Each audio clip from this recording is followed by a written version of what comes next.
what a journey, what a story. Appreciate you doing this. What's going through your mind now that you're ready to take that next step in your life? Yeah, I mean, thanks for having me on. I listen to you guys a lot, Rosie. I love your Leaf takes, especially when you're upset. So, um, Thanks, buddy. no problem. As far as what's next or what to think, I mean, I just had to resolve an argument with my kids upstairs. So, back to dad life for me. Just kind of taking it day by day, just trying to figure it out. Would love to stay in the game somehow. Everyone keeps telling me I gotta stay active so I don't blow up. And no, just moved back home. We sold our house in Charlotte, and just on to the next chapter. Yeah, I remember the feeling, man. I would try to focus on the positives and not the things that you're going to miss. Like, how is not having to train this summer now feeling for you? Yeah, I mean, it's been a couple days. Like I trained a little bit the other day, and it was like 2 days ago, and I'm like, all right, I'm good for a little bit now. I've always been a pretty active guy, live a pretty healthy lifestyle with my wife and 3 kids, so got to lead by example. Still, I got the hockey mindset with that, but yeah, I'm actually looking forward to train without trying to be a hockey player. Just train to feel good, so don't have to Yeah. load up the bar and get underneath it. And if it's just a stretch and a sauna day, executive workout, then that's what it'll be.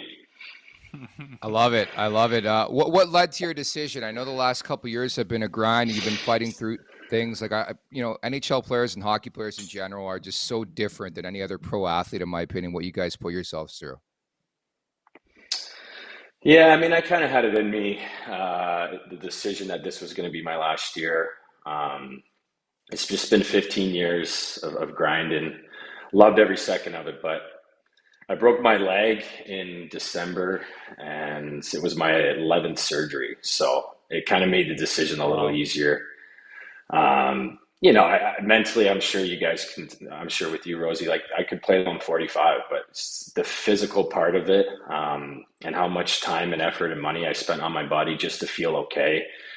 And then you're just going into the corner for a puck battle, and your leg blows up and breaks. It's like, okay, um, 35 years old, again, just, I like to think I played the game the right way, and there's some repercussions for that. So it just made the decision a lot easier. And, my kids are 8, 6, and 4, and starting to get pretty active in sports, and just thought it'd be the right time, I guess. I mean, I don't think I'm going to regret it. I'm obviously going to miss it, but just felt like it was the right time.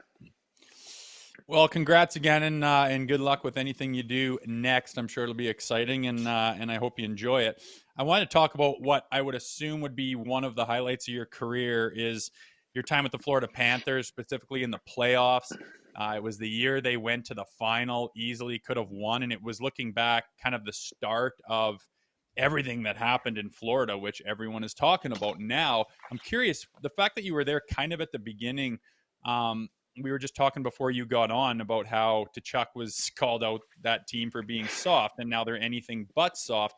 What was Paul Maurice doing at that time that you remember that makes you think, holy, did he ever right that ship? I mean, I could go on for hours about Mo. Specifically at that time, I remember a video session, and it was kind of nice for me because I was scratched like 7 or 8 games in a row. So I knew I wasn't going to be on the video, and which is always a nice feeling, which I feel like my time with Tortorella was always a better feeling when you didn't play the night before. The Sedins wanted to switch roles with you, and I feel like they would have switched bank accounts at the time too. But specifically for this instance, it was like we had this video in the morning, and he just ripped everybody. And it was basically like how hard, or how we didn't know what hard was. And with his like witty character and his personality, like he threw some jabs in there that was like the comedic timing was unbelievable. And I was sitting there, I wasn't obviously going to laugh out loud, but I was sitting there like, biting my shirt, like this is the best speech I've ever heard.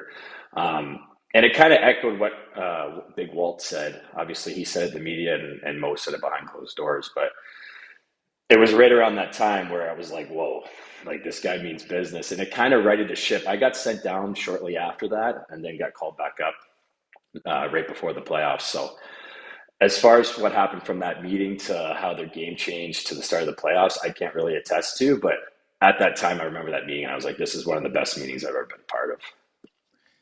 And it's great to get you on because I think your story in general, but that story in general too, is just so amazing with the Florida Panthers. And dude, we even saw it this year with that fourth line. Like I was there in round 2 against the Leafs, and all of a sudden, like Paul Maurice changes the entire fourth line. Greer comes in, Nosek comes in. And it just seems like every guy with that organization, not just that team, but the AHL knows their role. Like, what is it about Paul Maurice outside of that where it's like, it doesn't matter who's in there. It's Zach Dalpe, it's AJ Greer. They go in there, they play their role, and that team wins games. I mean, how much time do we have? I feel like to sum it up, like he's like a jazz musician on how he moves around the room. Like I've never had a coach before where he was not in on all the conversation or chirps, but like he knew enough to like talk to every guy, and he was witty, like I said earlier. His comedic timing was unbelievable. Like I know you guys probably saw with that series where he like got the goalie gear on and started learning how to teaching the guys how to play goalie or where the puck needs to go. Did you guys see that? Yeah. Yeah. So just like stuff like that, like he just floats around the room. He knows what buttons to push on every guy. He's talking to you. He knows your personality. He's just like a high hockey IQ, but just a high IQ in general. Like I know he's smart. And, yeah, I mean, I could go all day about him. Obviously, I didn't get a chance to be a part of those 2 Stanley Cups, but I felt like I got to learn how to grow with him during the times that time we lost. And, I'm just happy I was a part of it all.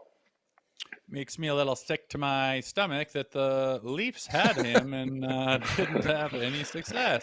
But speaking of the Leafs, do you pay attention to them? Obviously, you've been a little bit busy the last 15 years, but now that you're retired, are you going to start paying attention to what I assume is your hometown team? And what are you thinking about where they're at right now?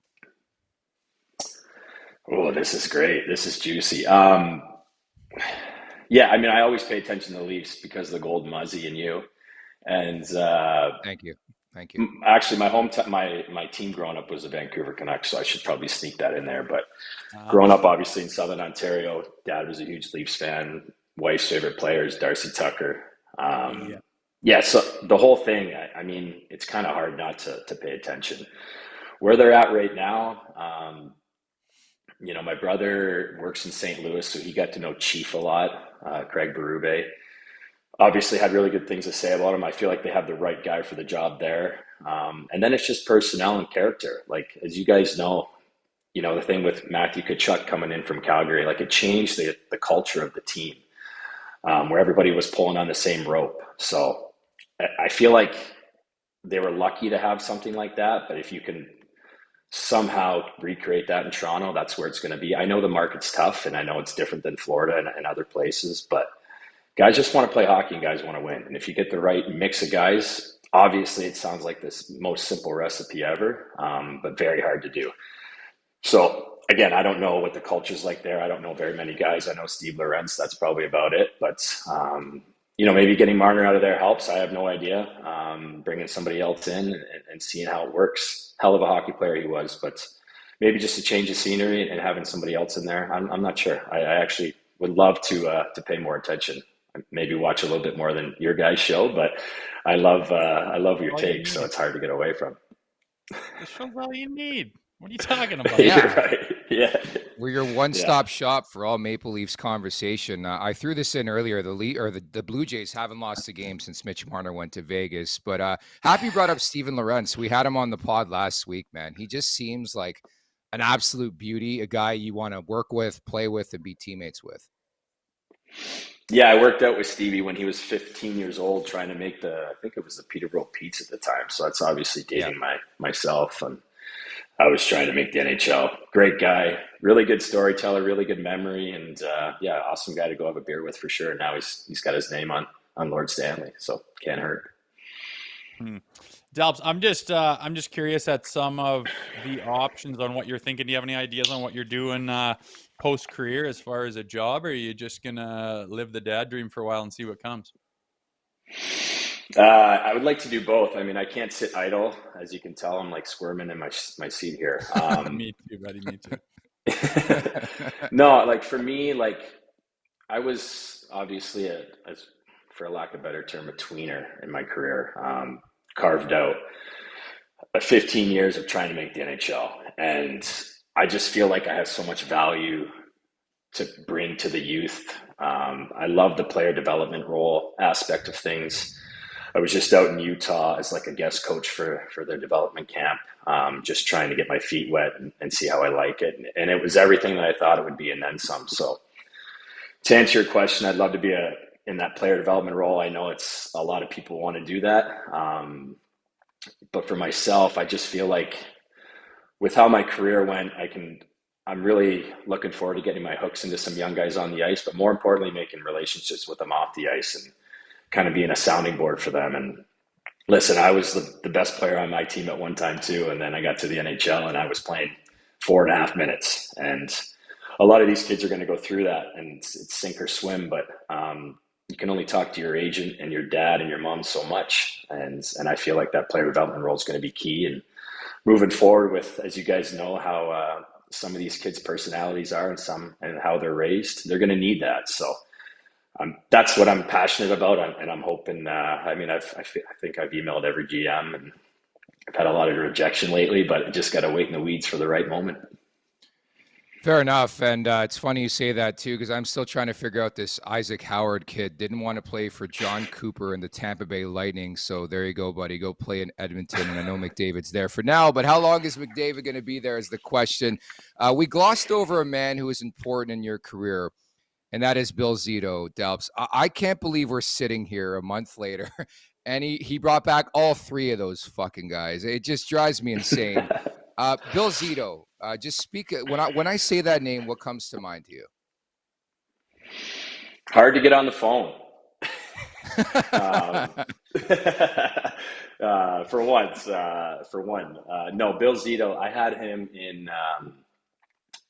he plucked me off waivers from Minnesota. And it's funny, I haven't told this story before, but he plucked me off waivers from Minnesota, and I thought I'd go right to the NHL, but he found some loophole in the CBA or something that sent me right to the minors. And I remember calling him, and he was like, "You're coming to Cleveland." And I was like, even my agent of, Steve Bartlett, who's been around for a while. I don't want to say it because he's Isaac Howard's agent, but he's been around forever. He didn't even know the rules. So my point with Billy is like, he found some loophole to get me to the minors. He's always thinking. He's an outside the box thinker, very passionate, very personable, very loyal. I've been with him for 8 years. The last 2 contracts I negotiated with him were practically by myself. They just ended up in my agent's inbox. So we're really tight. He's like I said, he's out of the box thinker. He's got a ton of help, but it's guys that he's loyal with. So I'm not surprised by the success that he's had in Florida. As a GM, as you guys would know, like I had a bunch of GMs, and not to their fault. I never really talked to them. I never really saw them. And when I did, it was either your sticks are taped up and you're going down, or it wasn't positive interactions as much as it is. And Billy's always down in the room. He's talking to guys. I think he's well aware that it's a business, but he lets you know. And him and Paul work out well next to each other. I feel like they bounce a lot of ideas off each other. And just hoping I can work for him one day. I don't want to make this a job interview, but he's hard to get on the phone. Call him Billy, call him. No, but I think, and it's not because he's Italian. He is the modern day Lou Lamoriello. If you guys remember, in his prime, Lou Lamoriello could get anybody to sign anything, just not in Toronto, but everywhere else. In Toronto, it's like, hey, you want this, you take it, because you're going to go play in Switzerland or Columbus. Wanted to leave with getting your reaction. I know you love Rosie's takes. I know you love that viral video from 2 years ago where he talked about Mitch Marner and his maybe inability to lift Lord Stanley to begin with. But what do you make of the way Marner exited Toronto and now lands with the Vegas Golden Knights here? It's a business at the end of the day, right? If the player wants to change the scenery, he wants to change the scenery. I know there's a lot of layers to that with him and the no movement clause and all that stuff. I always tell guys, Gretzky got traded. Gretzky went to other teams. I'm not comparing the two by any means, but if the player wants to go somewhere else, he shall. And, you don't wish him you wish him the best. He's going to go to Vegas. Hopefully Toronto replaces him with a different type of player, and it's a good mix with the big boys there. And yeah, I mean, I'm not going to sit here and say something bad about him and have it go viral because I don't know the guy. But I always find hockey's hard to play in May and June, and some of these kids have to learn different ways on how to do that. And being in Florida, being around some like purebred winners, it's opened my eyes to how the game's supposed to be played and how it should be played. Because at the end of the day, you want to win your last game of the season, and that's the Stanley Cup. So hope Toronto figures it out, because I'm back in Southern Ontario, and you can't go to Tim Hortons without seeing 15 Leaf hats in the drive-thru. So I'm looking forward to being around in the hockey hotbed of the world. Make sure to check out more of our content right here on the Leafs Nation YouTube page. We got long-form interviews, we got clips, we got epic rants by Jay Rosehill. We simply have it all. And don't forget, you can find out much more at theleafsnation.com. Thanks so much for watching.